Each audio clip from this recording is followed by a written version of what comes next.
What's up, world? We back. You're listening to Up Next, the BOMANI Cold Buzz Hour on Dash Radio. I'm your host, Louis from Oakland.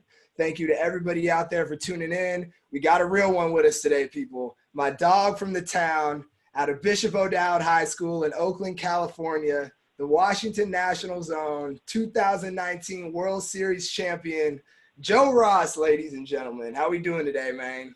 What's good, bro? I'm doing pretty good. Just hanging out here in Arizona, trying to stay I love cool. it. I love it. So you're quarantining in Arizona right now. How's that treating you, man? It's been good, man. I mean, time has been slow as can be, but Yeah. I'm staying cool, getting our workouts in, trying to stay on top of business, stuff like that. And, Yeah. So does this feel just kind of like an extended off season for you guys, essentially? Just are you keeping the same workouts up, or what's the daily routine like right now? It does. It really is like a second off season. I think we just hit like the 2 month span, basically. So this would be, I'd be gearing back up towards spring training. The workouts, I guess, aren't as strength based be in the off season. Okay. Kind of keeping us in shape, obviously, while we kind of wait around on the hiatus. Yeah. But I mean, it's been good. Obviously, it's kind of a weird time for everybody. So just kind of got to. Indeed. So how are you and other MLB players kind of just feeling right now about the whole situation? Like, what's the sort of like consensus feeling of the league mentality? Are you guys feeling like you're feeling like you're going to be coming in even better shape due to the extra time? Are people kind of nervous about this extra time off and having to get back into it and at kind of a different time than usual? Or like, how are you and your teammates really feeling about it all? I think as far as the league goes, I think kind of everyone a little bit all over the map as far as some guys having more access to certain facilities. Interesting. Okay. As far as being prepared, some guys obviously have home gyms. Obviously, not everyone can afford things like that. Yeah. So in that aspect, I feel like the preparedness of coming back may differ, but I think that overall everyone just kind of wants to get back to play. Yeah. Obviously, there's more important things going on as far as public safety, public health, and I mean, my family, three parents and my sister, they're all in the medical field. So I kind of look at this as more of like a health crisis than like I want to play sports kind of thing, Right. But everyone's got their perspective, and I just want to get back and play eventually. So I feel you, man. I mean, we want to see you back out there playing, and we need Sports Center. As much as we love the Jordan doc, we need something else on Sports Center, bro. So man, I want to take it back. Take it all the way back to the beginning here for everybody. So if you couldn't tell, obviously, me and Joe are real good friends. Grew up in Oakland together and everything, but I want to take it back to even before we knew each other, to growing up, playing baseball in Oakland. Was baseball always your number one sport from the jump? Was that always the main passion?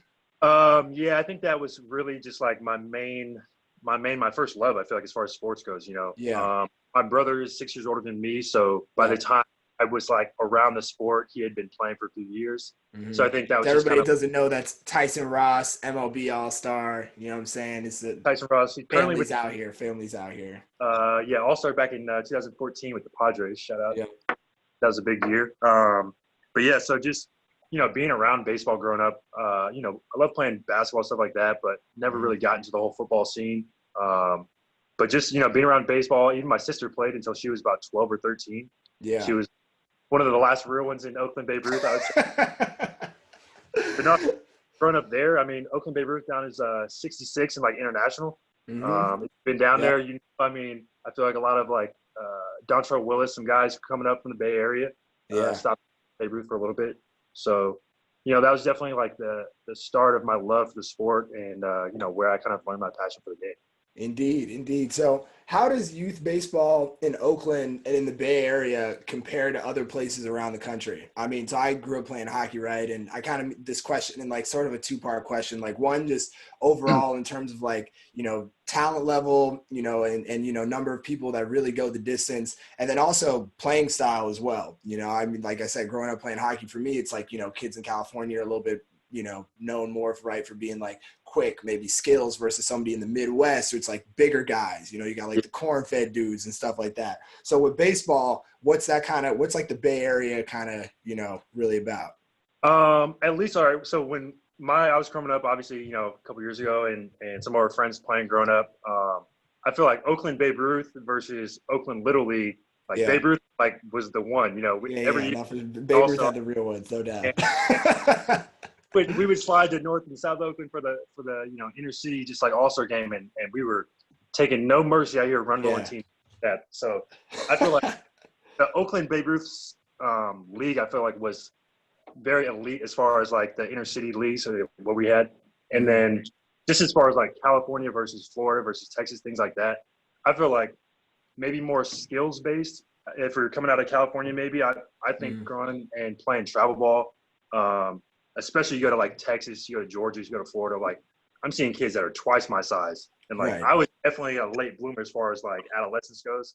So at the time I'm 15, seeing kids that are like 6 foot, 185, and I'm like, yo, Full grown men. Full who's grown men. like Yeah. stuff like that out here. So it was definitely an adjustment, I think. But travel ball, growing up, I mean, I probably played for 5, 6 years in summer ball. Mhm. Really getting accustomed to different styles of play and playing different, I guess, talents, all across the country. So For pretty sure. cool. For sure. Who was your favorite player coming up? Who were those guys in the league that, at that age you were really looking to and everything? I got to say, Oakland A's fan growing up, Yep. Tejada and I was Eric gonna Scott. say that was the era right there, bro. Berzino Tejada. I played shortstop growing up, so Tejada, Chavez, infield. Yep. That had Matt Stairs, Giambi, all those guys. That was like Man, legend. what And a then time. they had Zito. It was like Zito, Hudson, Mulder trio. Yep. So that was definitely the first love, I feel like, as far as team go. But coming up, ironically, in high school, there was like one year where for some reason we got a lot of Mets games. Like Mhm. after school, I'd go home and there'd be a Mets game on TV. And at the time, Jose Reyes, starting shortstop, switch hitter. Yeah. I'm switch hitting, so I'm like, this is who I'm trying to play like. Yeah. So I'm watching years, and then my first year in 15, I feel like I faced him probably that first year, and I mean the next two, Wow. 3 years for sure. I'm like thinking, he's stepping in the box. Like I remember watching you in high school, coming home from games, and then now I'm facing you in the box. Like this is a completely mind blowing situation. That's wild, man, because most of the games that I've seen you play have been Mets games since I live in New York. So like My I caught yeah, like I caught your first game against the Giants. I think I might even caught your first game against the A's, but like, I've seen a number of times when you've been, in New York facing the Mets and everything. So that's funny that like that's one of the squads that you kind of have yeah, that like old school relationship with, so to yeah. speak, and everything. That's that like the fan love. You got to just like tuck and leave that at home once you leave for spring training. You Yeah. find no one can know about this till the day I die. Kind of thing. But Yeah. Oh man, that's funny. That's funny.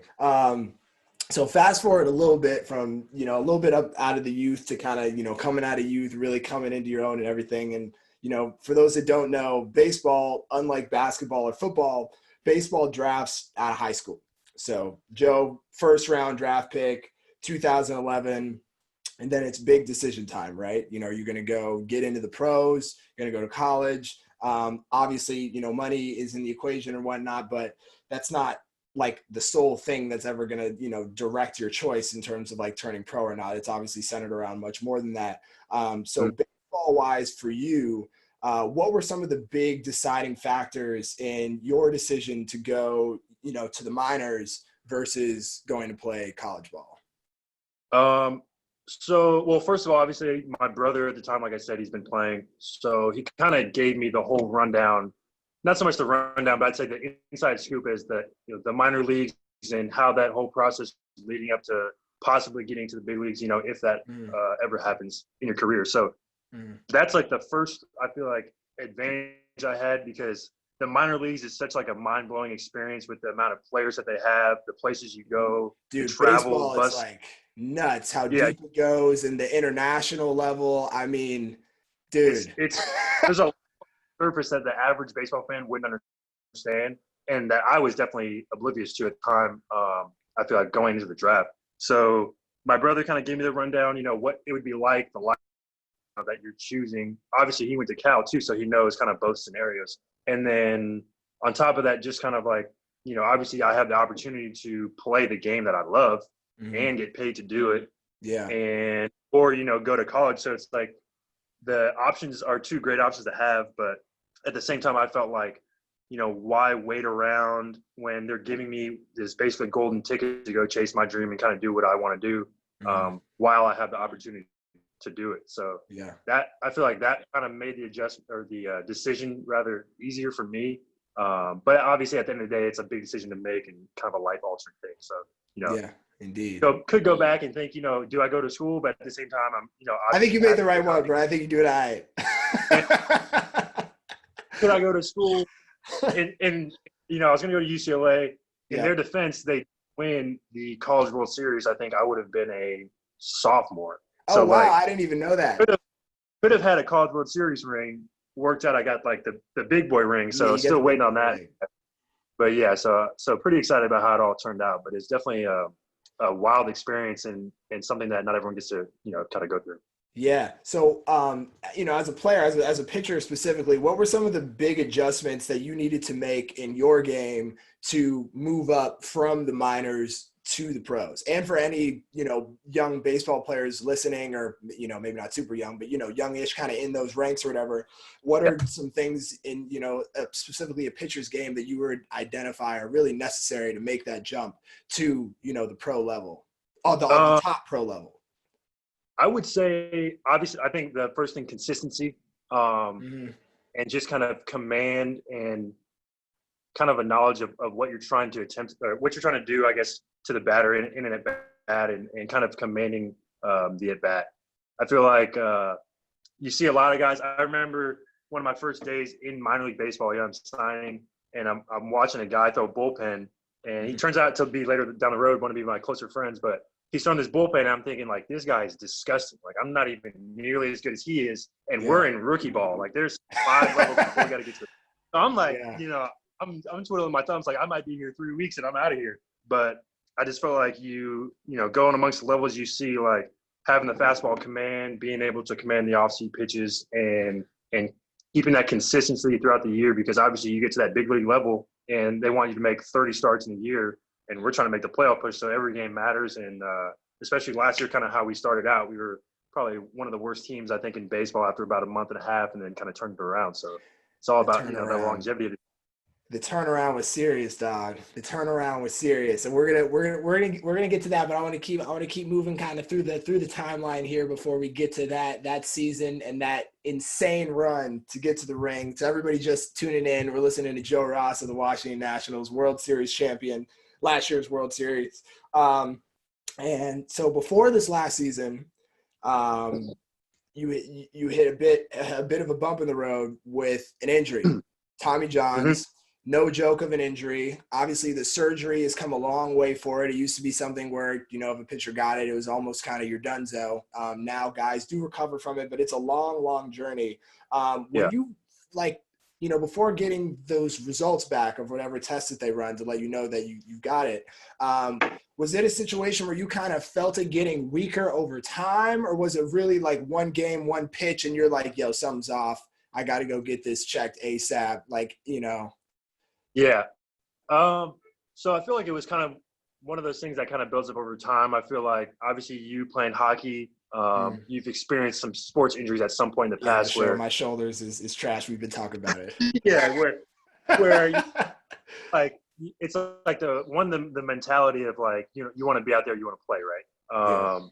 Everyone at the end of the year, long season for baseball, we got 162 games. People are going to be hurting. Position players are playing every day. So the mentality of like, you want to be out there, you want to battle, and then also just a lot of kind of overuse. I felt like maybe for like a week or so, I could feel my arm kind of getting a little maybe weaker, not as stable. But pitching, I kind of felt okay. That there wasn't really that much difference in how my pitches, were looking, the velocity, movement, things like that. And then I remember kind of going like what was the last start. I was like more sore than normal, kind of. As an athlete, you say like I'm hanging, it's like I'm sore, obviously my arm's attached, but something's a little sore today. Yeah. Kind of grinding through, comes to which actually was the last game of the first half of the season. And, we finished a prior game. The pitching coach comes to me and said, hey, like you get to start tomorrow. Back in my head, I'm thinking, I'm not feeling great, but yeah, like I'm ready to go. So, step up to the plate. Tomorrow's my day. Get out there. Not feeling great, but we're going to battle through it. About the third inning, I throw a fastball and I look at the board and it's like 88 miles an hour, which is like For me, I Yeah. would say probably 5 to 6 off of like a normal average fastball. Right. I look up, the catcher comes out. Before I even look back at home plate, the catcher's at the mound. He's like, "Hey, should how you feeling?" I'm like, "I don't know if I should be out here. I'm out of the game." But it's like at the time, you want to do everything you can to be in there and really battle for your team because you're trying to win these Yeah. games. They mean a lot. And Of then course. kind of, I think it might have been one pitch in the game did it, and then from there started the whole rehab journey. But I Mhm. feel like it kind of puts into perspective like how much you care about the game when you're literally putting like your own well-being on the line kind of thing. If Yeah. that makes sense. Yeah, no, 100%, man. So once you knew you had it and everything, you go get you get the surgery for it, of course, and then it's rehab and recovery time. So can you tell the people what that looks like for an injury like Tommy John surgery, so they get a full scope of just how serious that is and what goes into getting back to more than 100% like you did? Yeah. So basically, I feel like the timetable generally is like 12 to 14 months post surgery. So when they Mhm. say like you could be back like where you were performing previously, so hopefully back in the big leagues at that point. I had my surgery in uh, July, so it was during the middle of the season. The first couple months are kind of just based in a sling. You're trying to get that range of motion back, and then you have that throwing program that builds up from literally like 10 throws at 20 feet day one, Yeah. um, to long toss 3 sets of 25 at 250 feet kind of thing. Mhm. So definitely a process as far as building up. I never felt like I had to like relearn how to throw. Like ever Mhm. since I was young, you learn how to like do something, you learn how to walk, and then it's like Right. you lose the ability, and then you have to go back and do that again. So it was definitely a tough mental battle, I think, more than anything. Mhm. There were a lot of days where it felt like I knew something was wrong, but on the inside, I knew it's like, all right, I'm breaking up scar tissue. We got stuff to work through. Like I've Yeah, I was talked gonna to say, five. I feel like a lot of it is like getting your confidence back, right? Oh, for sure. It's just getting that confidence back to have that aggression. I feel like on the mound to like Hmm. know that I'm back to being 110% and like you can execute, kid. Like I'm back in the game. Yeah. So Is that yes, is at the because I've heard about people doing this, and I actually did it once myself when I got injured to get my confidence back. But did you ever like talk to there's like those sports kind of like psychologist people? Did you ever try that, or do any of your teammates do that? for sure. So generally, I'm not like a big think I need the sports psychiatrist. I feel like that's kind Right. of like the Yeah, you're not doing it masculinity. after like every bad game or something like. Yeah, I'm like I'm really I need this guy's help to get me through the season. Yeah. But we actually our team, I think actually almost all the teams in the MLB right now have like some kind of mental skills, mental strength coach. Ours, Cool. this guy Mark, who has Okay. worked with numerous military and Wow. like special forces kind of guys, which is cool. Obviously, us being in DC, I feel like that ties close with us. Yeah, that's So dope. he's really helped me out, and I feel like that whole process as getting getting back during the rehab, but even just like one back again and Mhm. staying in there and staying mentally locked. I feel like that was like one of the bigger changes I made through that whole rehab process was like the ability to keep that self confidence and kind of keep all those doubts, whether they're from other people, those like minor self doubts that you have, and just kind of keep them at the wayside and like kind of let your actions do the talking kind of thing. Yeah, So indeed. it's I love definitely it, man. That's big time. It all starts up with the noggin, you know what I mean? If you ain't got that, then the rest of what's going on doesn't really matter too much. yeah. So, And I mean that's been big, obviously, in recent kind of just sports news. I feel like the last couple of years, and mhm. then obviously you've seen the Jordan doc. It's like he Yep. was this like savage out there. So Man, even his own and teammates. dude, that Jordan, there's so many gems that I've been pulling from that Jordan doc. I mean, one of the big things I think I pulled from it is like how he would create a narrative of his own just to get himself to like his highest compete level. Right. Even if some dude didn't say some shit, he would like literally create a news story to just get himself amped so he could go crazy, you It know? was like Gotta you level. see the guys that played against him, and they're like, yeah, he makes a. You tell him, good job, Mike, nice shot. Like you don't piss him off. That's not a guy you want on your bad side. So Bruh, it's pretty nah, cool. you do not want to wake the bear, bro. Hell no. All right, so you guys, the Washington Nationals, World Series champs. But, before that, like you were saying, like the beginning of the season, you guys were not the number one squad by any means, all the way through. You guys make the playoffs and then essentially just brought it to a whole other level. Got the hottest out, heat level, just ridiculous. Were there any Yeah. specific things that you guys did as a team to kind of like jumpstart that playoff level up? Like that, it seemed like you guys had just a whole new mentality going in. Yeah. Honestly, I think it really starts like it's going to sound like very cliche or whatever, but I feel like it starts in spring training. Obviously, like you get the group together. The biggest thing for us in spring training last year was like no Bryce Harper. So Yeah. that was like number one news. Media coming in. Mm-hmm. You're hoping they're going to ask you how you feeling about spring training, and the first question is, how's it feel? Your superstar player is out with a different team. Right. So that was kind of like the mentality going in. So I feel like starting from spring training, we kind of had that like, all right, well, we got to do this together kind of mentality. It's not going to be one guy does everything.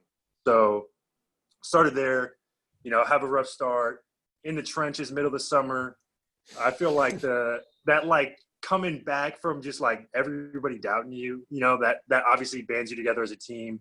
Mm-hmm. You start playing well. Some guys come up clutch in certain situations. Last year we had Gerardo Parra join our team middle of the and started the whole like baby shark phenomenon, that's going on. Yeah. If you had, you've seen the baby shark on the dugout fence.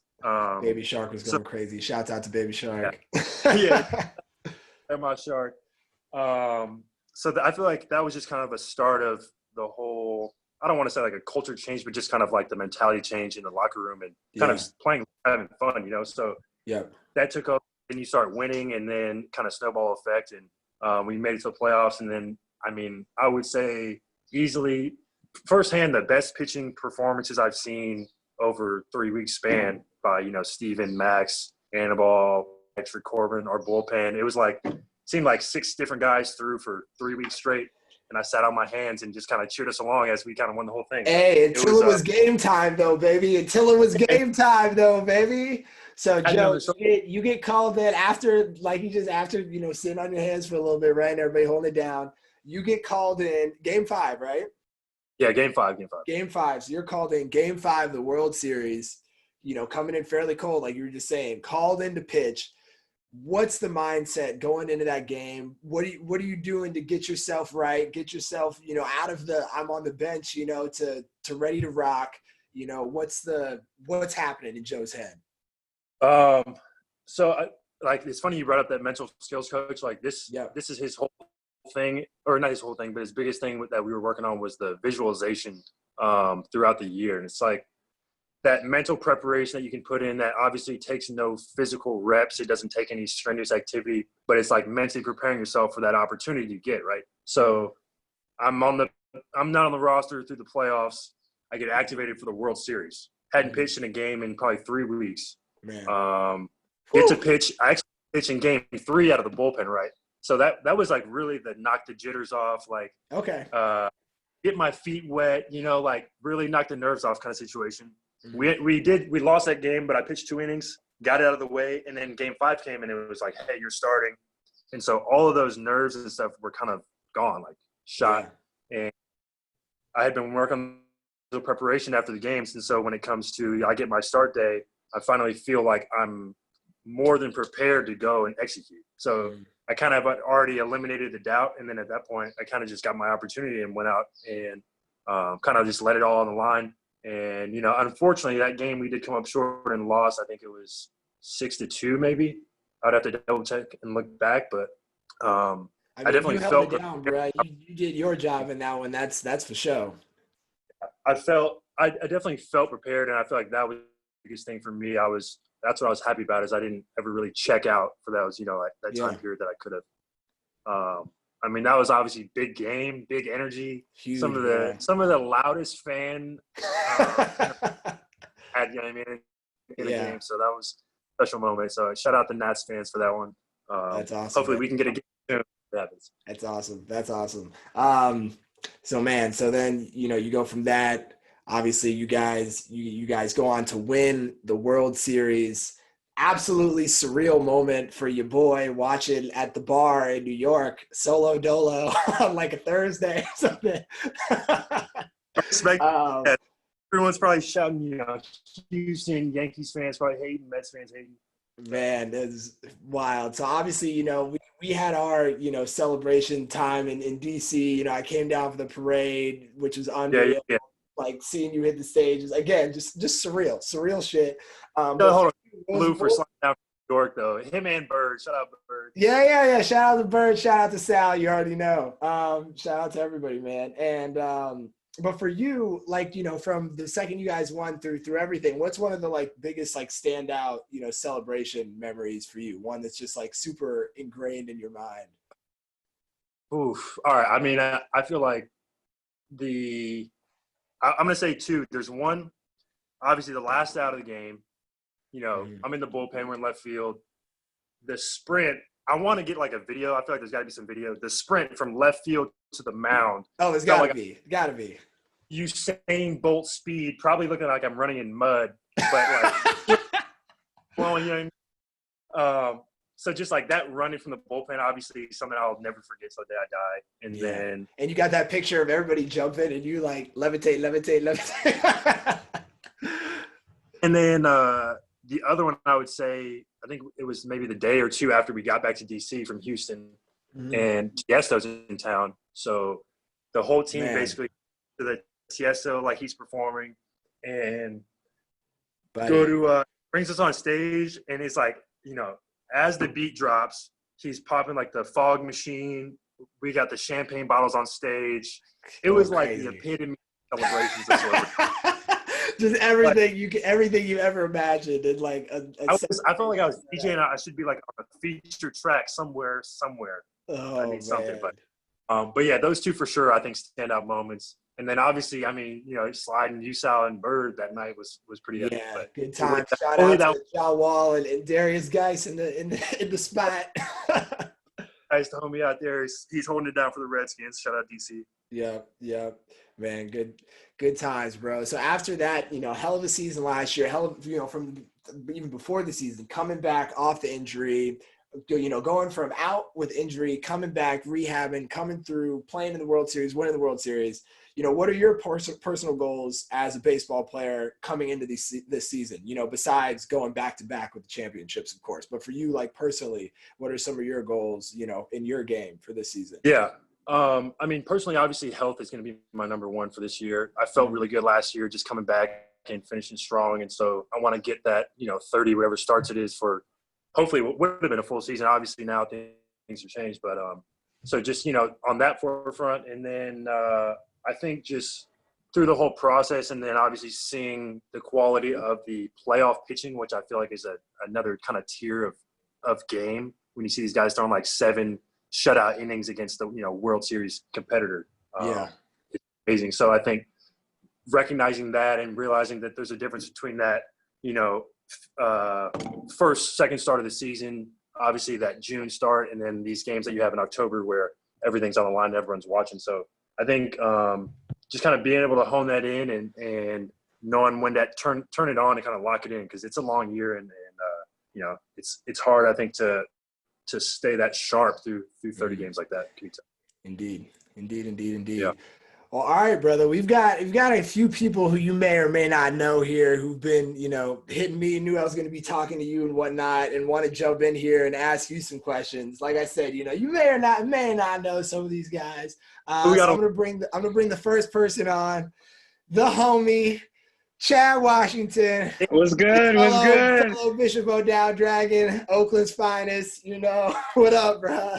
What's good, bro? I actually graduated with Joe. Was on little league teams where we used to get ran by him, but what's good, dog? Keeping it real. Respect. Oh man, so me and Chad, living in New York together, been to some of Joe's games out there, some of Joe's games out here in the Bay. Chad's also a former athlete himself, captain the Columbia football team, and the whole nine. So Chad, what do you got to ask Joe? Yeah, I mean, just kind of like a simple question, just as like the change in times in the three major sports leagues. So take it back to like December 2019. That's when the MLB actually decided to officially remove marijuana from the list of banned substances. So instead of players being, punished with actual suspension, they would instead be advised for treatment. And so since, the MLB has done that, there's obviously been pressure on like two other major sports leagues, the NBA and the NFL.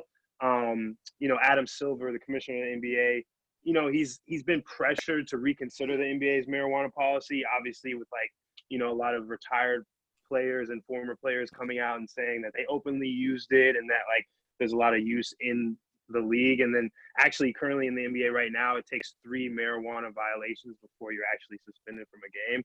And then, in April, the recent NFL CBA that passed is so lax on marijuana use. I mean, players are not even suspended when they test positive.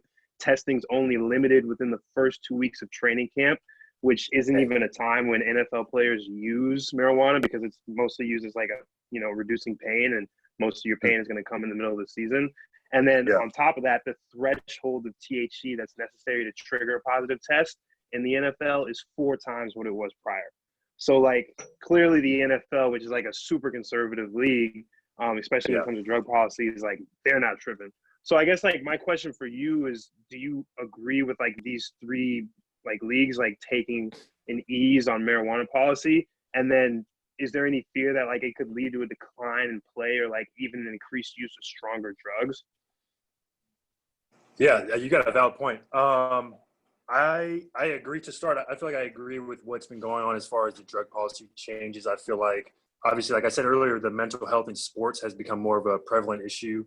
And, when every aspect, I feel like, of your life, whether it's obviously your on-field performance, and then more with these NBA guys, I feel like there's a lot of off-court coverage. I feel like, it's a lot to handle in your own personal life outside of the professional sports aspect.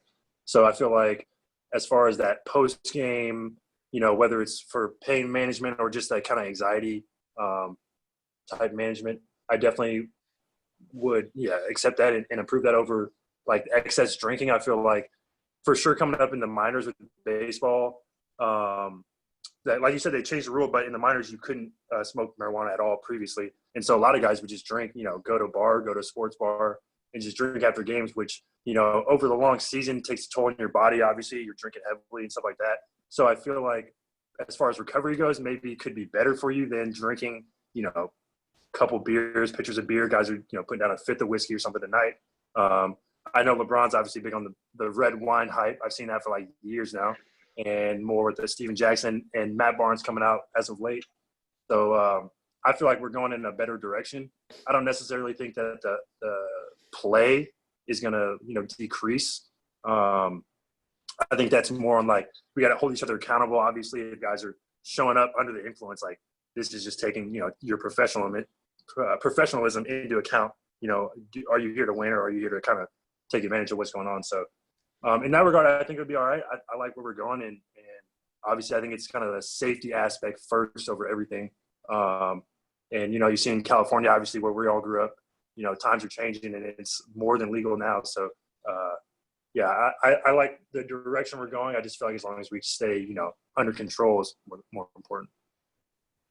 Yeah, hell yeah. I mean, I couldn't agree more, man. I mean, obviously you playing football, it's I couldn't imagine. I never played, but you go out there for 16 weeks or, whatever it is and sacrifice your body on the line. And that's why I feel like all these guys are kind of turning to alternative motives on how to manage the pain and things like that. So, I'm all here for it. You got my support. Yeah. Well, it's a good question, Chad. It's a real good question, Chad. And it's very, like you said, with all those changes going on right now, it's interesting times for all that kind of stuff. And I mean, Joe, I agree with your answer as well. I mean, I think the guys need to be able to do, especially if it's healthy, right? Guys need to be able to do what they need to do to get right. And I don't think we killing anybody out there. So if anything, it's doing the opposite. So I'm with you on that one for sure. Yeah. All right, bro. Good talking. Keep social distancing. Hopefully, this will all hopefully we won't have to social distance too much longer, but indeed. All right, brother, we got a couple more people who wanted to jump in here and say what's up, Joe. So next up, we got actor, homie from Oakland, fellow Hey. Bishop O'Dow Dragon, Andy was Hannon, dog. Andy Carlson, what's up? Hey, Joe, big fan, Joe. To everybody listening, Andy is Joe's best friend and went to went out to the. Were you at the last game? Were you at the winning game, Andy? I was at Game 7. Yeah, Game 7. That Game 7. So yeah, man. So Andy, what do you got for Joe? Yeah, just quick question. I think, as we all know, right? I mean, you had the notorious Joe last night, and maybe it just sounded a little bit better as a friend, but I think everybody wants to know about how that compares just to a regular season game. I think it's probably going to hit a little different, but we'd love to hear just kind of as soon as you knew you were going to be starting on the mound that night against Cole. What went through your head? How did it feel? Yeah, so I mean, it was pretty crazy. I honestly didn't know I was starting until the day of. The night before, the pitching coach came to me, and I knew Max hadn't been feeling great or whatever, so I had been ready, but I was also in the bullpen, so I was just ready kind of regardless. And he tells me, hey, be ready tomorrow. And I'm thinking like, yeah, I'm ready tonight. Like, I'm waiting to pitch. And the next day I wake up, I'm sleeping in, and we're on the obviously baseball schedule. And right now at this point, nothing matters but this game that we got tonight. So I'm in bed. It's like noon, right? And I get a text from Max, which is weird because on his start day, like I wouldn't even look his direction, let alone text him or say what's up. Like he gets the feeling kind of locked in, right? So he texts me, he says, hey, lock it in. I'm not feeling great. Like, be prepared. Not even 5 minutes later, the pitching coach calls me, hey, like, this is you on the mound tonight. You got the game. So from that point on, it's like 12:30 or so, and I get to mentally lock in. And at that point, like I told Lou earlier, I'd already pitched Game 3, so the nerves kind of had left. And then at that point, it was more of a normal start as far as routine. So I kind of got to just get in the zone and kind of leave all the distractions by the wayside. I feel like those are the days where that do not disturb goes on pretty early on the phone, and then you kind of just got to lock it in. So, I mean, it was definitely exciting. I would be lying if I said there weren't any extra nerves or jitters or, at least adrenaline to start. But, it was exciting. It's kind of one of those opportunities that you always think about getting, and then finally having that and kind of capturing the moment and taking advantage of the opportunity. Definitely something that I will always remember. And, the fan love at the beginning of the game was insane. So, shout out Nats fans again one more time. Shouts out. Well, I mean, I love to hear it, man. We're all proud of you back home, and special being there with you on Game 7. So proud of you. Know you're getting after it, and we're looking forward to the season when it resumes, man. Of course. Also, this guy came out. I think he made a 24-hour trip, flew in the night of Game 7, flew out the next day at like 6 a.m. Post celebration. Went to work afterwards, I'm pretty sure. Had to do it. Flew in that morning. Made the game time decision for you. Had to support the boy. It was well worth it. Big time players make big time plays, Sasa, you know what I'm saying? All right, Andy, thanks, dog. We appreciate you. All right, peace. All right, so we got one more here. One more homie you wanted to tap in with you, Joe. Fellow Oakland, California native, another Bishop O'Dow. How we doing? D Rhodes, Dustin. Hello, my music Joe. partner, cried for many years. What's going on, bro?